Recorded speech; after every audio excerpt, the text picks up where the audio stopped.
اسے روکنا ہوگا، اس کی لگامیں ڈالنی ہوگی۔ انہیں روک دیا گیا، لگامیں بھی ڈال دی گئیں۔ والد کی طرف سے حکم دیا گیا کہ مابا کو بیڑیوں میں قید کر دو۔ چنانچہ مابا کو بیڑیوں میں جکڑ دیا گیا۔ اس قید نے انہیں یقین دلا دیا کہ کچھ تو گڑبڑ ہے، اگر میرا باپ اور میرا دین برحق ہوتا تو وہ مجھے یوں بیڑیوں میں نہیں جکڑتے، بلکہ اپنے مذہب کے برحق ہونے پر دلائل پیش کر کے مجھے قائل کرنے پر مجبور ہوتے تاکہ میں کبھی اپنے مذہب سے انحراف نہ کر سکوں۔ لیکن یہ قید مجھے یقین دلاتی ہے کہ یہ آگ میری معبود ہرگز نہیں ہو سکتی، یہ آتش کدہ میرا مرکز عبودیت ہرگز نہیں ہو سکتا۔ مجھے جانا ہوگا اور حق کو تلاش کرنا ہوگا۔ بیڑیوں میں جکڑے ہونے کے باوجود آپ نے کسی طرح ان عیسائیوں تک یہ پیغام پہنچا دیا کہ جب ان کا قافلہ روانہ ہو تو انہیں ضرور آگاہ کر دیا جائے۔ آگاہی کا طریقہ وہی تھا جس طرح انہوں نے ان تک پیغام پہنچایا۔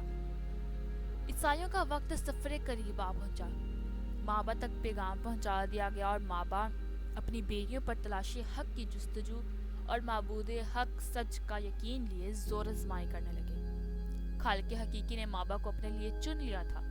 بیڑیاں ٹوٹ گئیں اور مابا قید سے آزاد ہو گئے۔ اس طرح یقین اور مضبوط اور پختہ ہو گیا کہ اگر کوئی معبود حقیقی ہے جس نے مجھے آج ان بیڑیوں سے آزاد کیا ہے تو وہ مجھے تمام معبودان باطلہ کی قید سے بھی ضرور آزاد کر دے گا۔ مابا نے عیسائیوں کے ساتھ رخت سفر باندھا، دل میں دین حق کی تلاش کے جگنو لیے ملک شام پہنچ گئے۔ وہاں پہنچتے ہی آپ سب سے پہلے عیسائیوں کے مرکز یعنی گرجا گئے۔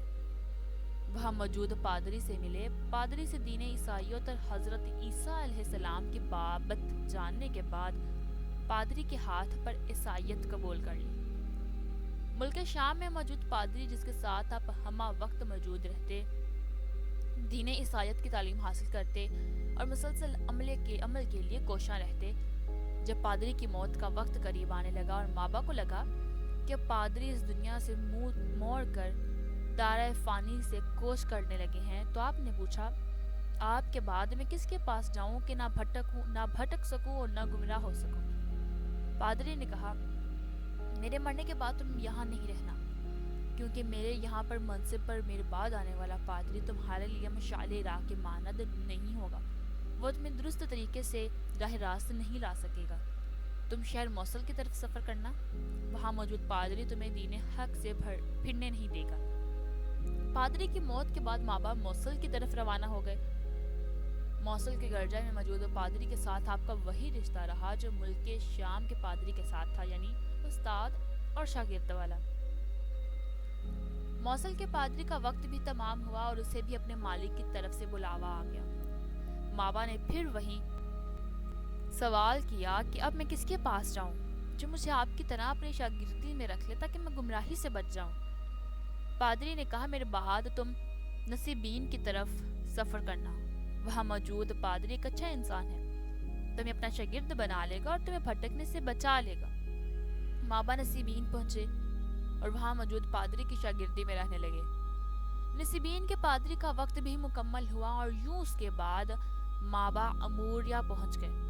اموریا پہنچنے کے بعد یہیں سے آپ کی حیات نے ایک نئے سفر کا آغاز کیا اور یہیں سے آپ کی زندگی میں ایک نئی تبدیلی آئی۔ اموریا کے گرجا گھر میں موجود پادری نے آپ کو اپنی حیات کے آخری وقت تک اپنی خصوصی رفاقت میں رکھا۔ وقت اجل آیا تب کہا، مابا میرے بعد اس سرزمین پر تمہیں کوئی عیسائی پادری اس لائق نہیں ملے گا جو دین عیسائیت کے پیروکاروں کو مخلص ہو کر گمراہ ہونے سے بچائے۔ اب صرف ایک ہی جگہ ہے جہاں سے تمہیں دین حق کی نئی راہیں ہموار ہوں گی اور وہ ہے جزیرت العرب۔ تم وہاں چلے جاؤ بیٹا۔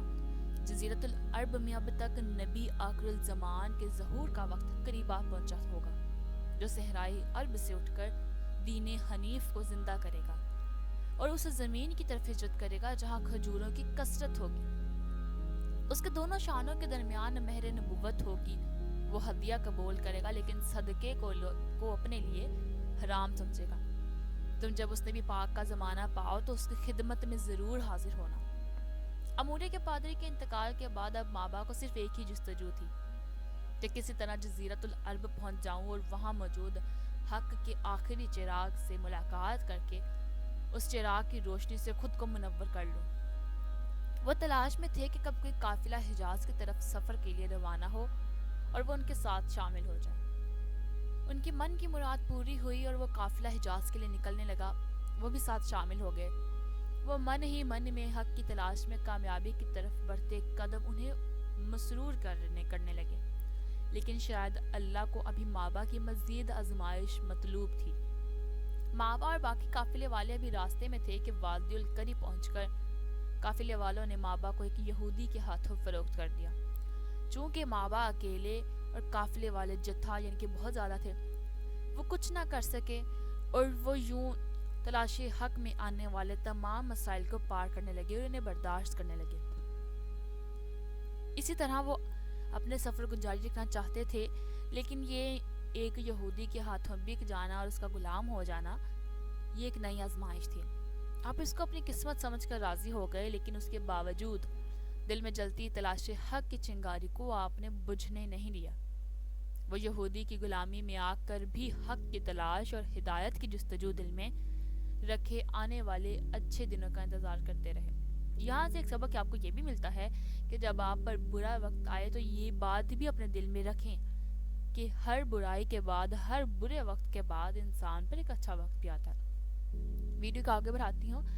مالک الملک کو مابا کی تلاش کا علم تھا۔ وہ جانتا تھا کہ مابا رہبر عالم تک پہنچنا چاہتے ہیں۔ وہ اپنے بندے مابا کے لیے راستے آسان کر رہے تھے۔ ہوا کچھ یوں کہ ایک دن یہودی کے گھر ایک مہمان آیا۔ اسے ایک غلام کی ضرورت تھی۔ اس نے اپنے میزبان دوست سے کسی غلام کی بابت سوال کیا تو یہودی نے اس مہمان کو مابا کی پیشکش کی، جو کہ مہمان نے قبول کی اور اپنے میزبان دوست یہودی سے مابا کو بطور غلام خرید لیا۔ مہمان یثرب کا رہائشی تھا، لہٰذا وہ مابا کو اپنے ساتھ لے کر واپس یثرب آ گیا اور وہ یوں مابا مدینہ النبی یثرب پہنچ گئے۔ یہاں پہنچ کر مابا نے جب چاروں طرف کھجور کے جھنڈ دیکھے تو سمجھ گئے کہ یہی وہ مقام ہے جس کے لیے میرے استاد عیسائی پادری نے کہا تھا کہ اس جگہ پر آخری رہبر عالم کا ظہور ہوگا۔ ایک دن ایسا ہوا کہ آپ باغات میں اپنے مالک کے ساتھ کام کر رہے تھے۔ اچانک شہر سے ایک آدمی بھاگتا ہوا آیا اور کہنے لگا، خدا بنو قبیلہ کو غارت کرے، سب کے سب قبائل ایک شخص کے پاس جا رہے ہیں جو مکہ سے آیا ہے اور خود کو نبی کہتا ہے۔ مابا نے جب اس کے منہ سے یہ الفاظ سنے تو چونک گئے۔ اس آدمی کی طرف رخ کیا اور سوال کیا کہ جو بات تم نے ابھی کہی دوبارہ تفصیل سے بتانا۔ وہ آدمی بتانے ہی لگا تھا کہ مابا کے مالک نے ان دونوں کو جھڑک کر خاموش کرا دیا اور مابا سے کہا کہ جاؤ، جا کر اپنا کام کرو۔ مابا اس وقت خاموش ہو گئے، لیکن آپ کے دل میں جلتی حق کی چنگاری اب تیزی پکڑنے لگی تھی۔ آپ جان گئے تھے کہ وہ رہبر عالم، وہ ہادی مجسم تشریف لا چکے ہیں۔ اب مابا کو جلد از جلد ان تک پہنچنے کی جلدی تھی، لیکن اس کے لیے آپ وہ 3 نشانیاں پوری ہوتا دیکھنا چاہتے تھے جو آپ کو آپ کے پادری استاد نے بتائی تھیں۔ کچھ دن بعد آپ نے کچھ کھجوریں لی اور لوگوں سے پوچھتے سوال کرتے بالآخر سرور کائنات صلی اللہ علیہ وآلہ وسلم کی خدمت میں پہنچ گئے۔ ادب سے تشریف فرما ہو کر مابا نے سب سے پہلے آپ صلی اللہ علیہ وآلہ وسلم کو وہ کھجوریں پیش کی اور کہا، یہ صدقے کی کھجوریں ہیں۔ رسول اللہ صلی اللہ علیہ وآلہ وسلم نے وہ کھجوریں مابا سے لیں اور انہیں اپنے اصحاب میں تقسیم کر دیا، اور یوں مابا نے اپنی آنکھوں سے وہ ایک نشانی پوری ہوتی دیکھی کہ وہ نبی آخر الزمان صدقے کا کوئی مال نہیں کھاتے۔ اب مابا کو دوسری نشانی دیکھنے کی جستجو تھی۔ کچھ دن بعد مابا نے دوبارہ کچھ کھجوریں لی اور آپ کی خدمت میں یہ کہہ کر پیش کر دیں کہ یہ کھجوریں آپ کے لیے ہدیہ ہیں۔ مابا نے دیکھا کہ سرور عالم صلی اللہ علیہ وآلہ وسلم نے وہ کھجوریں مابا سے لیں، انہیں خود بھی کھایا اور اپنے اصحاب میں بھی تقسیم کیا۔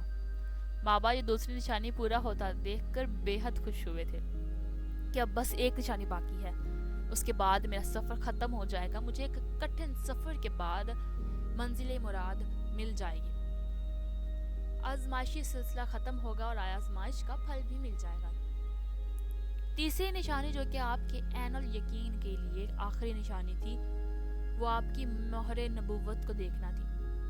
بابا مسلسل اس کوشش میں تھے کہ کسی طرح آپ کی پشت پر موجود مہر نبوت کو دیکھ لیں۔